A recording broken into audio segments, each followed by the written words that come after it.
नमस्कार दोस्तों, हम पढ़ रहे हैं पॉलिटी।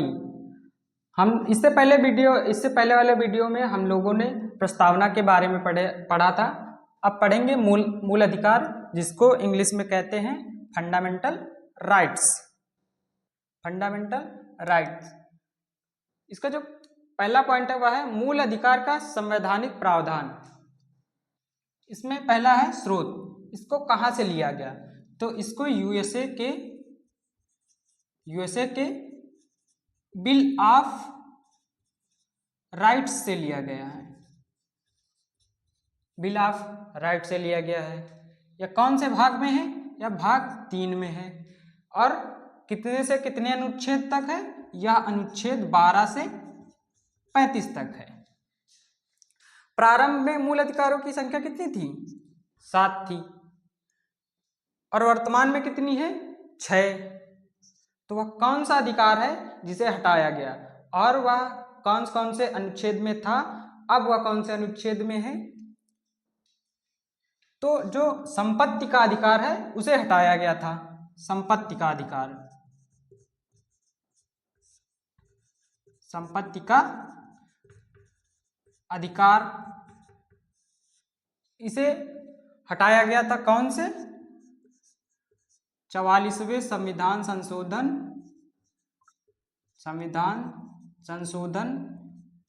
1978 द्वारा हटाया गया। यह कौन कौन से अनुच्छेद में पहले था?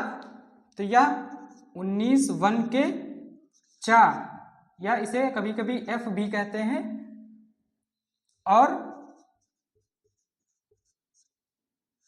31 अनुच्छेद में था। अब यह कौन से अनुच्छेद में है? जब यहां से हटाया गया तो अब यह जो है वह भाग 12 के अनुच्छेद 300 का में रखा गया।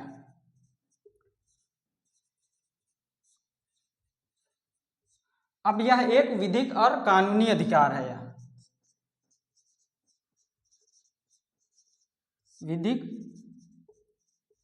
और कानूनी अधिकार बन गया है।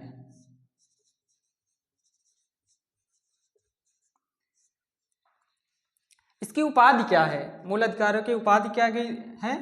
इसे संविधान का मैग्ना कार्टा कहते हैं।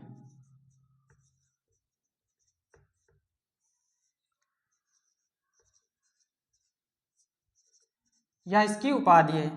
इसका विधिक स्वरूप क्या है? यह प्रवर्तनीय है। क्या है? यह प्रवर्तनीय है, मतलब इसको बदला जा सकता है। वर्तमान में अधिकार कौन कौन से अधिकार हैं? समता का अधिकार, स्वतंत्रता का अधिकार, शोषण के विरुद्ध अधिकार, धार्मिक स्वतंत्रता का अधिकार, सांस्कृतिक एवं शैक्षणिक अधिकार, और संवैधानिक उपचारों का अधिकार। तो जो समता का अधिकार है वो कौन कौन से अनुच्छेद में है? इसे अनुच्छेद 14 से 18 में रखा गया है। अनुच्छेद 14 से 18 में। अब आप पूछेंगे जो अनुच्छेद 12 और 13, तो यह मूल अधिकारों की, जो 12 है वह मूल अधिकारों की प्रकृति को बताता है, और जो 13 है वह राज्य की परिभाषा बताता है। पहला हो गया समता का अधिकार, और फिर उसके बाद स्वतंत्रता का अधिकार जो आता है अनुच्छेद 19 से 22, और फिर शोषण के विरुद्ध ये आता है 23, 24। इसमें कौन सा? धार्मिक स्वतंत्रता में इसमें आता है 25 से 28, और ये 29 से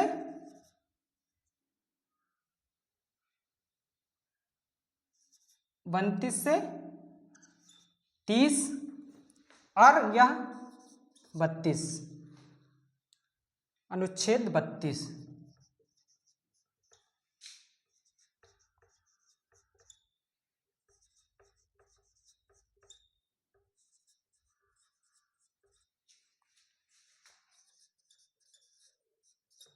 समता का अधिकार अनुच्छेद 14 से 18, स्वतंत्रता का अधिकार अनुच्छेद 19 से 22, शैक्षणिक शोषण के विरुद्ध अधिकार 23-24, धार्मिक स्वतंत्रता का अधिकार 25 से 28, संस्कृति एवं शैक्षणिक अधिकार 29-30 और संवैधानिक उपचारों का अधिकार यह अनुच्छेद 32। अनुच्छेद 32 को किसने संविधान की आत्मा कहा था? भीमराव अंबेडकर जी ने अनुच्छेद 32 को संविधान की आत्मा कहा था। मूल अधिकारों की विशेषता, मूल अधिकारों की क्या क्या विशेषताएं हैं, आइए जानते हैं। मूल अधिकार अपरिवर्तनीय, वाद योग्य और न्यायोचित हैं। इसीलिए हम कहते हैं कभी कभी कि जो हिंदी है वह इंग्लिश की अपेक्षा ज़्यादा कठिन हो जाती है। इंग्लिश में एक ही वर्ड होता है और हिंदी में 3-4 शब्द होते हैं जिनको हम प्रयोग कर सकते हैं। और दूसरा क्या है, मूल अधिकार आत्यांतिक या निरपेक्ष, जिसको इंग्लिश में एब्सोल्यूट कहते हैं, वह नहीं है। आत्यांतिक का मतलब होता है, इसका अर्थ होता है असीमित, असीमित नहीं है। मतलब मूल अधिकार एक सीमा में है, असीमित नहीं है। अगर क्वेश्चन पूछ लिया जाए कि मूल अधिकार आत्यांतिक हैं या नहीं हैं, तो फिर आप इसमें गड़बड़ा जाएंगे। इसीलिए जानते रहिएगा, आत्यांतिक का मतलब होता है असीमित। इसका जो अगला पॉइंट है वह है मूल अधिकार अस्थायी हैं, इसका निलंबन हो सकता है। मूल अधिकार सकारात्मक और नकारात्मक दोनों होते हैं। मतलब जो मूल अधिकार है किसी चीज़ों को करने के लिए प्रोत्साहित करता है और किन्हीं चीज़ों के लिए मनाही भी करता है, इसीलिए इसे सकारात्मक और नकारात्मक इसमें दोनों हैं। अगला जो है, कुछ मूल अधिकार ऐसे हैं जो राज्य के विरुद्ध प्राप्त है। कुछ ऐसे मूल अधिकार हैं जो केवल राज्य के विरुद्ध प्राप्त हैं। वो कौन कौन से मूल अधिकार हैं? 15, 16 और 18, ये 3 जो अनुच्छेद है वो राज्य के विरुद्ध प्राप्त है। अगला जो है, कुछ मूल अधिकार ऐसे हैं जो राज्य एवं निजी व्यक्ति दोनों के विरुद्ध प्राप्त है। वह कौन कौन से? 17, 23 और 24। अगला जो पॉइंट है वह है, कुछ मूल अधिकार ऐसे हैं जिनमें दंड का भी प्रावधान किया गया है। क्या? जिनमें दंड का भी प्रावधान किया गया है। वो कौन कौन से अनुच्छेद है? वो 17, 23 और 24 है। कुछ मूल अधिकार ऐसे हैं जो केवल भारतीय नागरिकों को प्राप्त है। किनको प्राप्त है? केवल भारतीय नागरिकों को। वह कौन कौन से हैं? 15, 16, 19, 29 और 30। कुछ मूल अधिकार ऐसे हैं जो भारतीय और विदेशी दोनों व्यक्तियों को प्राप्त है। तो वो अनुच्छेद कौन कौन से हैं? अनुच्छेद 20, 21 का और 22, 23 से लेकर 28 तक ऐसे जो है वो दोनों व्यक्तियों को प्राप्त है। इसमें क्वेश्चन कैसे बनता है? इसमें क्वेश्चन ऐसे बनता है, वह कौन सा अनुच्छेद है जो केवल भारतीय व्यक्तियों को प्राप्त है। तो उसमें केवल भारतीय व्यक्तियों को कौन से प्राप्त है? 15, 16, 19, 29, 30, इसमें कोई एक ऑप्शन में आ जाएगा, उसे ही हमें टिक कर देना होगा। मूल अधिकारों का निलंबन, अनुच्छेद 31 का, इसमें क्या कहा गया? इसमें कहा गया यदि भूमि सुधार से संबंधित कोई कानून बनाया गया है और वह मूल अधिकारों का हनन कर रहा है तो उसको रद्द नहीं किया जाएगा। और अनुच्छेद 31 खा, इसमें क्या कहा गया? यदि कोई कानून बनाकर 9वीं अनुसूची में डाल दिया जाए, 9वीं अनुसूची में डाल दिया जाए तो उस कानून को न्यायालय का पुनर्विलोकन नहीं कर सकता है। न्यायालय उसका पुनर्विलोकन नहीं कर सकता है, चाहे वह मूल अधिकारों का हनन ही क्यों न कर रहा हो। इन दोनों अनुच्छेदों को प्रथम संविधान संशोधन द्वारा जोड़ा गया। प्रथम संविधान संशोधन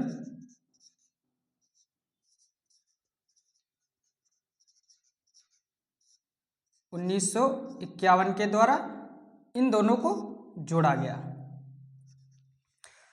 और फिर आता है अनुच्छेद 31 इसे 25वें संविधान संशोधन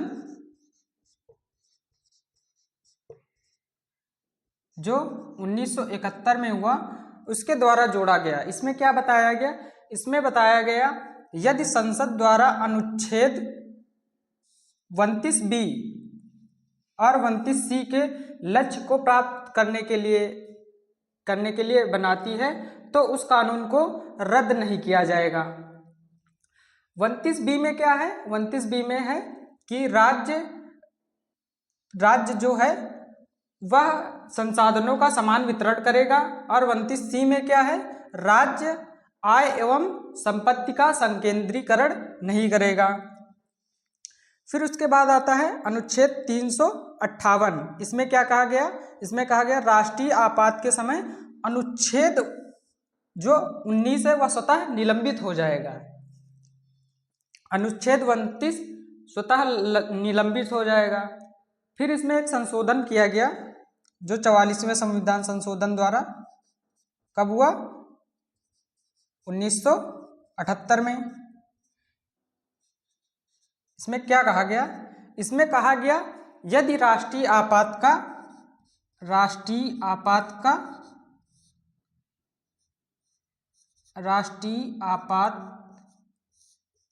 का आधार युद्ध एवं बाह्य आक्रमण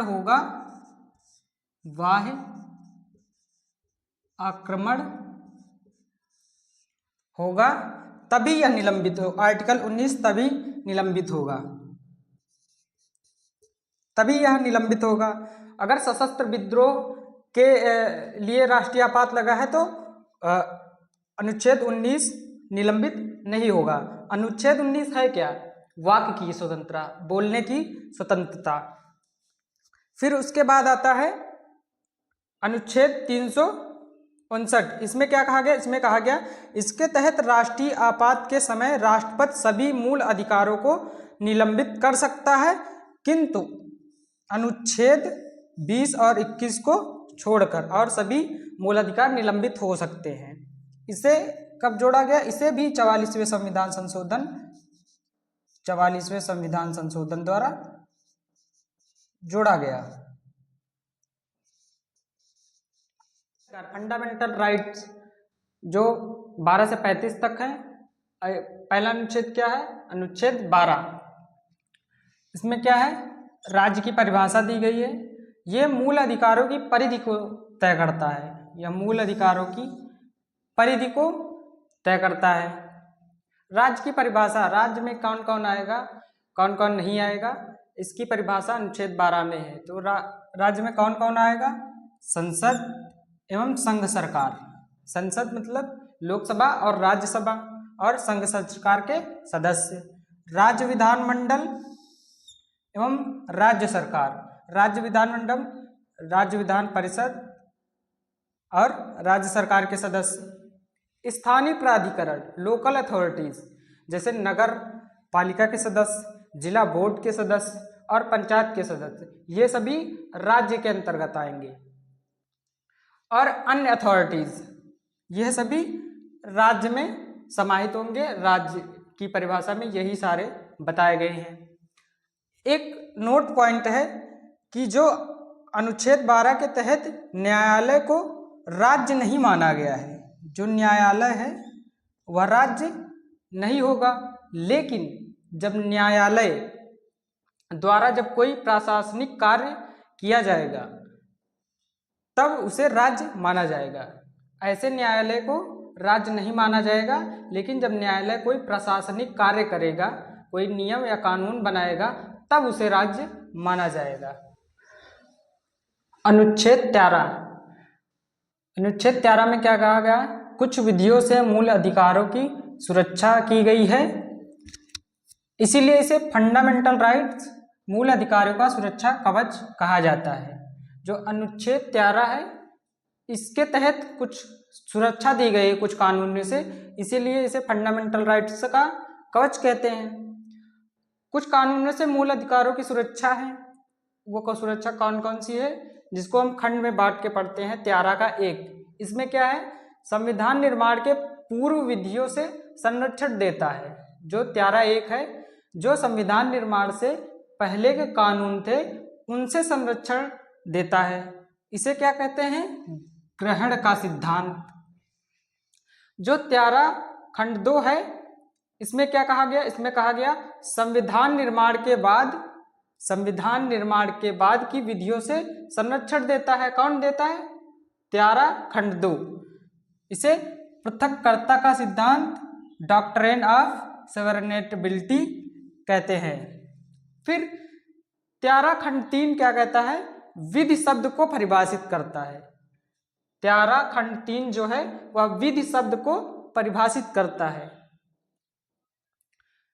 विधि शब्द को परिभाषित करता है, तो विधि को परिभाषित नहीं किया गया था, इसीलिए खंड 13 का खंड 4 जोड़ा गया। ये कौन से संविधान संशोधन द्वारा जोड़ा गया, 24वां संविधान संशोधन 1971 द्वारा इसको जोड़ा गया। खंड 13 का खंड 4, संविधान संशोधन द्वारा बनाई गई विधियां अनुच्छेद 2 के तहत विधि नहीं मानी जाएगी। इसमें क्या कहा गया कि जो संविधान संशोधन द्वारा विधियां बनाई जाएंगी उसे अनुच्छेद 13 खंड 2 के तहत विधि नहीं माना जाएगा। और क्या कहा गया, इसमें कहा गया संसद और राज्य विधानमंडल, RVM का मतलब राज्य विधानमंडल द्वारा बनाए गए कानून, ये विधियां होगी। राष्ट्रपति और राज्यपाल द्वारा जारी अध्यादेश, ये भी विधि होंगे। हमारे समाज में प्रचलित या विद्यमान ऐसी प्रथा या परंपरा जो मूल अधिकारों का हनन करती है उन्हें हम विधियां कहेंगे। ये सब विधियां हैं। और एक अनुच्छेद 13 के विषय में एक नोट है, वह है अनुच्छेद 13 के तहत न्यायालय को न्यायिक पुनर्विलोकन की शक्ति दी गई है।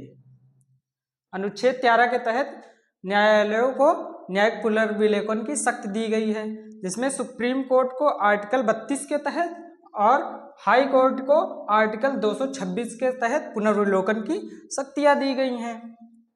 और संसद द्वारा बनाए गए कानूनों की वैज्ञानिकता की जांच केवल हाई कोर्ट ही नहीं करेगा, सुप्रीम कोर्ट ही नहीं करेगा, उसकी जांच हाई कोर्ट भी कर सकता है। यह नहीं है कि संसद से बन के आया कानून तो किसी राज्य में लागू हो गया तो उसकी वैज्ञानिकता की जांच केवल उच्चतम न्यायालय या सुप्रीम कोर्ट करेगा, उसकी जांच हाई कोर्ट भी कर सकता है।